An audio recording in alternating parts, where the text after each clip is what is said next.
In more recent years, there has been perhaps no time when the feeling of scarcity of money has been more real than just words that are spoken. There is a cash squeeze, the liquidity squeeze. People don't have the money in their pockets to spend. And you look at activity in town, people are really not trading as much compared to 2015, about this time. Yeah. Look at this festive season. Very few people. You go into banking halls, they're empty. So people don't have the money to take in or take out. We shall not sink you into deep economics, but perhaps try to find the reasons as to why you don't have enough cash in your pocket or have less for real this time. Remember this?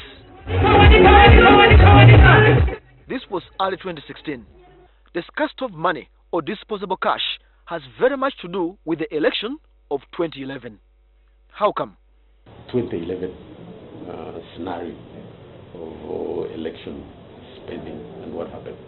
I think everybody was very careful this time around. The mistakes of 2011 are not repeated. And I think all policy responses were sort of absolutely. They were very on the defensive, and they said, let's be proactive, not to repeat 2011. 2011 election spending caused so much inflation that it took almost 4 years to stabilize, and a repeat was not going to be allowed. Here is the proof. Between April 2015 up to October 2015, the central bank rate rose from 12% to 16% rapidly. It stayed at 17% until February 2016 and was only lowered in April 2016, a year later, since the time it had begun rising. If you're following and you're saying, so what if the central bank rate was rising?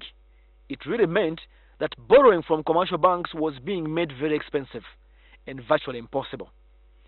Once very many people stay away from the banks, either to borrow for business or construction, money simply is not available. Tightness, in my view, sort of killed the goose that gives you the egg. So you over-tighten at the expense of growth.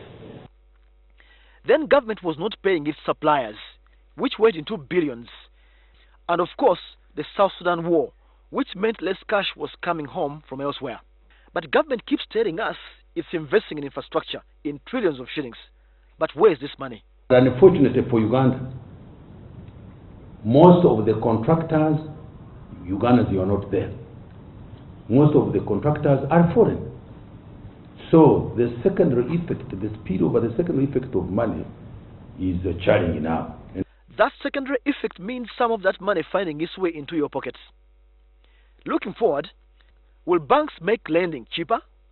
And will the borrowing appetite be there? Is weak credit appetite by most players, especially manufacturing. So we've seen private sector credit at very, very, very low. That is not coming. While BOU has done a good job in terms of lowering the rate, I still see lending rates very sticky, average around 20%.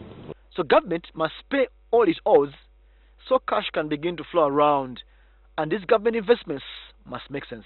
Public investment is carried out in an efficient manner and yields the envisaged growth dividend, i.e. higher growth over the medium term. And this underscores the importance of strong project management from planning to preparation and then selection.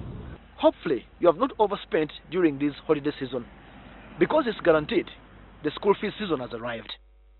Samuel Ssettumba, NTV.